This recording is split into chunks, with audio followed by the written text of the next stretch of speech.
We've spent most of this week looking at the book of Job, but now I want us to look at the Apostle Paul. In our text today in 2 Corinthians chapter 1, he also went through some hard times. 2 Corinthians 1, beginning with verse 8. We think you ought to know, dear brothers and sisters, about the trouble we went through in the province of Asia. We were crushed and overwhelmed beyond our ability to endure, and we thought we would never live through it. In fact, we expected to die.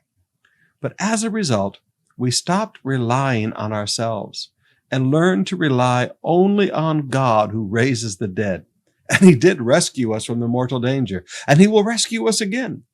We have placed our confidence in him, and he will continue to rescue us. Beloved, all of us go through some hard times. And at times, those hard times seem beyond our ability to endure. I mean, sometimes you just go, I don't want to deal with this anymore. I don't want to fight with this anymore. It seems beyond our ability to endure.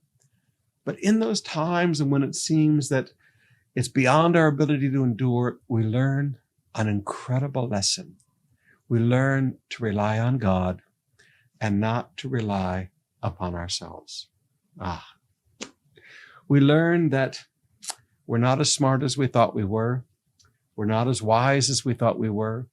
We're not as strong as we thought we were. And we again make a decision. As the Old Testament puts it, we don't rely upon the arm of flesh. We don't lean on the arm of flesh. We lean on Jesus. There was an old Negro spiritual that used to be sung when I was a boy.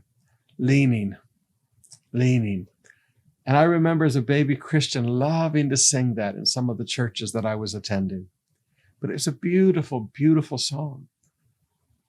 Every one of us at times in our life, when you go past your ability, quit relying upon yourself. Learn the lesson. Just say, all right, this is a great time for me to learn, not to rely upon myself.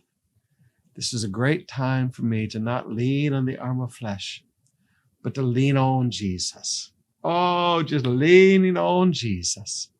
Just relying upon him.